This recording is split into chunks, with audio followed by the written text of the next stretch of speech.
ನಮಸ್ತೆ friends, welcome to my channel.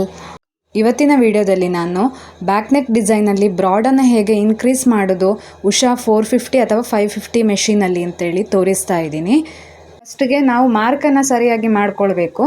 Next left ಮತ್ತು right side ಡಿಸೈನನ್ನು ಈ ಥರ ಹಾಕ್ಕೊಂಡಿದ್ದೀನಿ. ಮಿಡಲ್ ಪೋರ್ಷನನ್ನು ಗ್ಯಾಪ್ ಬಿಟ್ಟಿದ್ದೀನಿ. ಮಿಡಲ್ ಪೋರ್ಷನ್ ಏನು ಗ್ಯಾಪ್ ಇತ್ತು ಅದನ್ನು ನಾನು ಲಾಸ್ಟ್ಗೆ ಡಿಸೈನ್ ಹಾಕಿದ್ದೀನಿ. ಫಸ್ಟ್ಗೆ ಲೆಫ್ಟ್ ಸೈಡ್ ಮಾಡಿದ್ದೀನಿ, ಆಮೇಲೆ ರೈಟ್ ಸೈಡ್ ಮಾಡಿದ್ದೀನಿ. ಒಂದೇ ಫ್ರೇಮಲ್ಲಿ ಮಾಡೋಕ್ಕಾಗಿಲ್ಲ, ಯಾಕಂತ ಹೇಳಿದ್ರೆ ಇದು ಹೆವಿ ಡಿಸೈನ್ ಆಗಿರೋದ್ರಿಂದ. ಪ್ಯಾಚ್ ಡಿಸೈನನ್ನು ತಗೊಂಡು ಬಂದು ನೋಡಿ ನಾನು ಸೆಟ್ಟಿಂಗನ್ನು ಮಾಡ್ತಾ ಇದ್ದೀನಿ. ನೋಡಿ ಈ ಥರ ಕೂರಿಸ್ಕೊಳ್ಬೇಕು. ಲೆಫ್ಟ್ ಸೈಡ್ ಮಾಡೋವಾಗ ಈ ಥರ ಮಾಡಿಕೊಂಡು ಮಾಡ್ಬೋದು, ಬಟ್ ಎಲ್ಲಾದರೂ ಶೇಪೆಲ್ಲ ವೇರಿಯೇಷನ್ ಆಯಿತು ಅಂತ ಹೇಳಿದ್ರೆ ಆಮೇಲೆ ಚೆನ್ನಾಗಿ ಕಾಣಿಸಲ್ಲ. ಹಾಗಾಗಿ ನಾನು ಲಾಸ್ಟಿಗೆ ಮಾಡ್ತಾಯಿದ್ದೀನಿ. Up and down keys, left right ಕೀಸನ್ನೆಲ್ಲ ಯೂಸ್ ಮಾಡಿಕೊಂಡು ಅದನ್ನು ಸರಿಯಾಗಿ ಪ್ಲೇಸ್ ಮಾಡ್ಕೊಳ್ಳಿ. ಸ್ವಲ್ಪ ಬೆಂಡ್ ಬೇಕು ಅಂತ ಹೇಳಿದರೆ ರೊಟೇಷನ್ ಕೊಡಿ. ಇದನ್ನು ಒಟ್ಟಿಗೆ ಸ್ಟಿಚ್ ಮಾಡ್ಬೋದು, ಬಟ್ ನನಗೆ ಅದು ಬೇಡ ಅಂತೇಳಿ ಅನ್ನಿಸ್ತು. ಇದು ಬೇರೆಯವರು ಮಾರ್ಕ್ ಮಾಡಿಕೊಟ್ಟಿರುವಂಥದ್ದು, ಹಾಗಾಗಿ ನಾನು ಲಾಸ್ಟ್ಗೆ ಇಟ್ಕೊಂಡಿದ್ದೀನಿ ಅದನ್ನು.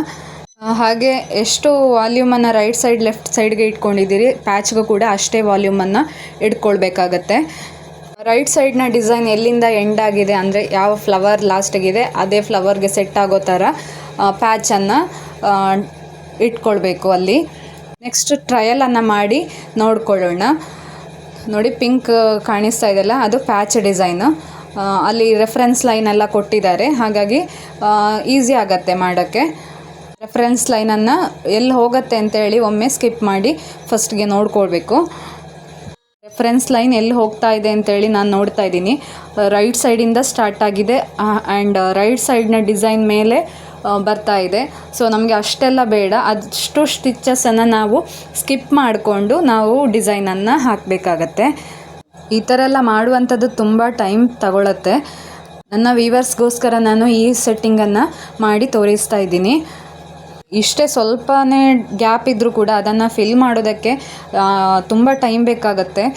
ಇದನ್ನೆಲ್ಲ ಮಾಡೋದಕ್ಕೆ ತುಂಬ ಪೇಷನ್ಸ್ ಇರಬೇಕು.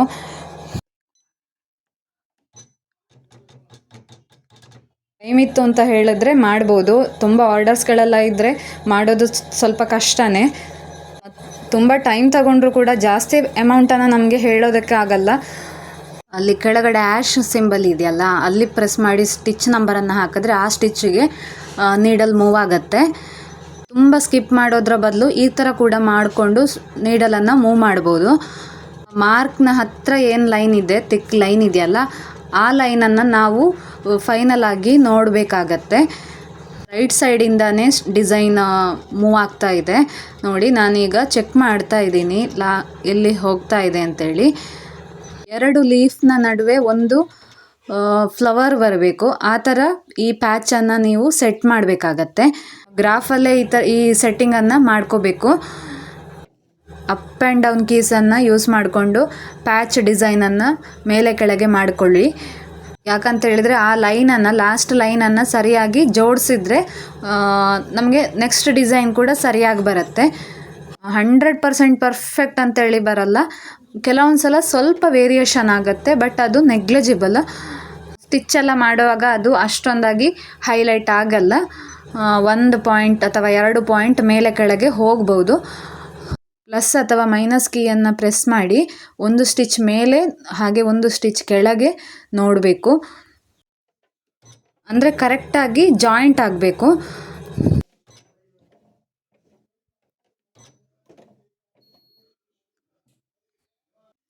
ಹಾಗೆ ಇನ್ನೊಂದು ಸೈಡ್ ಕೂಡ ಒಮ್ಮೆ ಚೆಕ್ ಮಾಡ್ಕೊಳ್ಳಿ. ಪ್ಯಾಚ್ ಸ್ಟ್ರೈಟ್ ಇರೋದ್ರಿಂದ ಒಂದು ಸೈಡ್ ಮಾತ್ರ ಸರಿಯಾಗಿ ಬರುತ್ತೆ, ಇನ್ನೊಂದು ಸೈಡ್ ಸ್ವಲ್ಪ 1 ಪಾಯಿಂಟ್ ವೇರಿಯೇಷನ್ ಆಗುತ್ತೆ.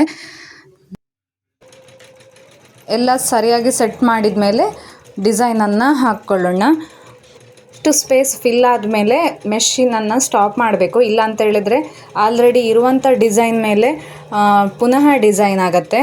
ಆಮೇಲೆ ಅದನ್ನು ರಿಮೂವ್ ಮಾಡೋದೆಲ್ಲ ತುಂಬ ಕಷ್ಟ ಆಗುತ್ತೆ. ಹಾಗೆ ಮೆಷಿನ್ ಜೊತೆನೇ ನಾವು ಇರಬೇಕಾಗತ್ತೆ.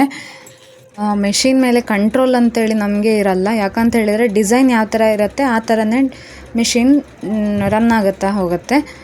ರಾಲ್ಸನ್ ಮೆಷಿನಲ್ಲಾದರೆ ಎಲ್ಲಿ ಬೇಕೋ ಅಲ್ಲಿ ತಗೊಂಡೋಗಿ ಬೇಕಾದಂಥ ಡಿಸೈನನ್ನು ಮಾಡ್ಬೋದು. ಬಟ್ ಈ ಮೆಷಿನಲ್ಲಿ ಆ ಥರ ಇಲ್ಲ. ಎಷ್ಟು ಸ್ಪೇಸ್ ಉಳಿದ್ರೂ ಅದನ್ನು ಫಿಲ್ ಮಾಡೋದಕ್ಕೆ ತುಂಬ ಟೈಮ್ ಬೇಕಾಗತ್ತೆ. ಫ್ಲವರ್ ಫಿಲ್ ಆಯಿತು. ನೆಕ್ಸ್ಟ್ ಡಿಸೈನ್ ಕಲರನ್ನು ತಗೋಬೇಕು. ಎಲ್ಲಿ ಆಲ್ರೆಡಿ ಡಿಸೈನ್ ಇದೆ ಅಲ್ಲಿ ಸ್ಕಿಪ್ ಮಾಡಬೇಕು. ಸ್ಪೇಸ್ ಇರುವಂಥಲ್ಲಿ ಫಿಲ್ ಮಾಡಬೇಕು. ಅಷ್ಟು ಸ್ಪೇಸ್ ಫಿಲ್ ಆದಮೇಲೆ ಪುನಃ ಮೆಷಿನನ್ನು ಸ್ಟಾಪ್ ಮಾಡಬೇಕು. ಕೆಲವೊಂದು 2-3 ಲೈನೆಲ್ಲ ಒಂದೇ ಕಲರಲ್ಲಿ ಹಾಕ್ಕೊಟ್ಟಿರ್ತಾರೆ. ಆಗ ನೋಡಿಕೊಂಡು ಸ್ಕಿಪ್ ಮಾಡಿಕೊಂಡು ಕಂಟಿನ್ಯೂ ಮಾಡಬೇಕಾಗತ್ತೆ. ಬಿಗಿನರ್ಸ್ ಎಲ್ಲ ಯಾರಿದ್ದೀರಿ ಅವರೆಲ್ಲ ನೀವು ಈ ಥರ ಎಲ್ಲ ಮಾಡೋದಕ್ಕೆ ಹೋಗಬೇಡಿ. ಫಸ್ಟ್ ಬೇರೆ ಒಂದು ಕ್ಲೋತಲ್ಲೆಲ್ಲ ಪ್ರಾಕ್ಟೀಸ್ ಮಾಡಿ. ಅಂದರೆ ನೆಕ್ನ ಶೇಪೇ ಓರೆಯಾಗಿ ಹೋಗುತ್ತೆ ಕೆಲವೊಂದು ಸಲ. ಅಲ್ಲಿ ಇರುವಾಗ ನಮಗೆ ಡಿಸೈನ್ ಇದೆ, ಶೇಪ್ ಇದೆ ಅಂತೇಳಿ ಇಮ್ಯಾಜಿನ್ ಮಾಡ್ಕೊಳ್ಳೋದಕ್ಕೆ ಕಷ್ಟ ಆಗುತ್ತೆ. ಲೆಫ್ಟ್ ಸೈಡ್ನ ಡಿಸೈನ್ ಮೇಲೆ ಫ್ರೇಮ್ ಇದೆ, ಹಾಗಾಗಿ ಅಲ್ಲಿ ಯಾವ ಶೇಪ್ ಇದೆ ಅಂದರೆ ನಾವು ತೆಗೆದು ನೋಡಿದಾಗ ಮಾತ್ರ ನಮಗೆ ಗೊತ್ತಾಗುವಂಥದ್ದು ಡಿಸೈನ್ ಫೈನಲಾಗಿ ಯಾವ ಶೇಪಲ್ಲಿ ಬಂದಿದೆ ಅಂತೇಳಿ. ಓಕೆ, ಈ ಥರ ಬ್ರಾಡನ್ನು ಹೆಚ್ಚು ಕಡಿಮೆ ಮಾಡ್ಬೋದು, ಕಡಿಮೆ ಕೂಡ ಮಾಡ್ಬೋದು. ಹೇಗೆ ಅಂತ ಹೇಳಿದರೆ ಎಷ್ಟು ಬ್ರಾಡ್ ಕಡಿಮೆ ಬೇಕೋ ಅಷ್ಟು ಸ್ಟಿಚಸನ್ನು ಸ್ಕಿಪ್ ಮಾಡ್ಕೊಂಡ್ರಾಯ್ತು. ಮಾರ್ಕ್ ಇಂಪಾರ್ಟೆಂಟ್ ಅಲ್ಲ ಅಂತೇಳಿ ಹೇಳ್ತಾರೆ, ಬಟ್ ಮಾರ್ಕ್ ಇಂಪಾರ್ಟೆಂಟು. ಯಾಕಂತ ಹೇಳಿದರೆ ನಾವು ಕ್ಲೋತನ್ನು ಮೆಷಿನ್ಗೆ ಕೊಡುವಾಗ ನಮಗೆ ಕ್ಲೋತ್ ಸ್ಟ್ರೈಟ್ ಆಗಿದೆಯಾ ಓರೆ ಇದೆಯಾ ಅಂತ ಗೊತ್ತಾಗಲ್ಲ. ಒಂದು ಸ್ವಲ್ಪ ವೇರಿಯೇಷನ್ ಅಂತೂ ಇದ್ದೇ ಇರುತ್ತೆ. ಸರಿಯಾಗಿ ಮಾರ್ಕ್ ಹಾಕ್ಕೊಂಡು ಅದರ ನಿಯರೆಸ್ಟ್ ಆಗಿ ತಗೊಂಡು ಹೋದರೆ ಹೆಚ್ಚು ವೇರಿಯೇಷನ್ ಬರಲ್ಲ, ಹೆಚ್ಚು ಕ್ರಾಸ್ ಆಗಿ ಕೂಡ ಡಿಸೈನ್ ಹೋಗಲ್ಲ. ಯಾರು ಡಿಸೈನ್ ಮಾಡ್ತಾರೆ ಅವರೇ ಕಟ್ಟಿಂಗ್ ಎಲ್ಲ ಮಾಡ್ತಾರೆ ಅಂತ ಹೇಳಿದ್ರೆ ಎಲ್ಲನೂ ನಡೆಯುತ್ತೆ. ಬಟ್ ನೀವು ಟೈಲರ್ಸ್ಗೆ ಅಥವಾ ಇನ್ಯಾರಿಗೋ ಮಾಡಿಕೊಡ್ತೀರಿ, ಬರೀ ಡಿಸೈನ್ ಮಾತ್ರ ಮಾಡಿಕೊಡ್ತೀರಿ ಅಂತ ಹೇಳಿದ್ರೆ ಕಂಪ್ಲೇಂಟ್ ಬಂದೇ ಬರುತ್ತೆ. ಕಸ್ಟಮರ್ಸ್ಗಳನ್ನು ಕಳ್ಕೊಳ್ಬೇಕಾಗ್ಬೋದು.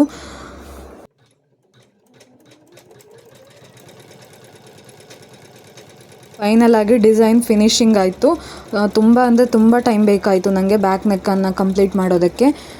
ಡಿಸೈನ್ನ ಲೆಂತ್ ಕೂಡ ಜಾಸ್ತಿ ಇತ್ತು, ಹಾಗೆ ಡಿಸೈನ್ ಕೂಡ ಗ್ರ್ಯಾಂಡ್ ಇತ್ತು, ತುಂಬ ಸ್ಟಿಚಸ್ ಕೂಡ ಇತ್ತು. ಬ್ಯಾಕ್ ನೆಕ್ಗೆ ತುಂಬ ಟೈಮ್ ಬೇಕು, ಬಟ್ ಫ್ರಂಟ್ ನೆಕ್ ಆದರೂ ಸ್ವಲ್ಪ ಬೇಗ ಆಗುತ್ತೆ. ಜರಿ ಥ್ರೆಡ್ಡೆಲ್ಲ ಹಾಕಿಲ್ಲ ಅಂತ ಹೇಳಿದ್ರೆ ಡಿಸೈನ್ ಅಟ್ರಾಕ್ಷನ್ಗೆ ಕಾಣಲ್ಲ. ಥ್ರೆಡ್ನಷ್ಟು ಸ್ಪೀಡಾಗಿ ಜರಿ ಥ್ರೆಡ್ ಮೂವ್ ಆಗಲ್ಲ. ಇವತ್ತಿನ ಎಫರ್ಟ್ ಇಷ್ಟ ಆದರೆ ಲೈಕ್ ಮಾಡಿ, ಶೇರ್ ಮಾಡಿ ಮತ್ತು ಕಮೆಂಟ್ ಮಾಡಿ. ಹೊಸದಾಗಿ ನನ್ನ ಚಾನೆಲನ್ನು ನೋಡ್ತಾ ಇದ್ದರೆ ಸಬ್ಸ್ಕ್ರೈಬ್ ಮಾಡಿಕೊಂಡು ನೋಡಿ ಫ್ರೆಂಡ್ಸ್ ಹೇಗೆ ಬಂದಿದೆ ಡಿಸೈನ್ ಅಂತೇಳಿ. ಆಲ್ರೆಡಿ ಕಮ್ಯುನಿಟಿ ಪೋಸ್ಟಲ್ಲಿ ಕೂಡ ಪೋಸ್ಟ್ ಮಾಡಿದ್ದೀನಿ ಈ ಡಿಸೈನನ್ನು. 1 ಪಾಯಿಂಟ್ನಷ್ಟು ವೇರಿಯೇಷನ್ ಬಂದಿದೆ. ವಿಡಿಯೋ ನೋಡಿದ್ದಕ್ಕಾಗಿ ಥ್ಯಾಂಕ್ ಯು.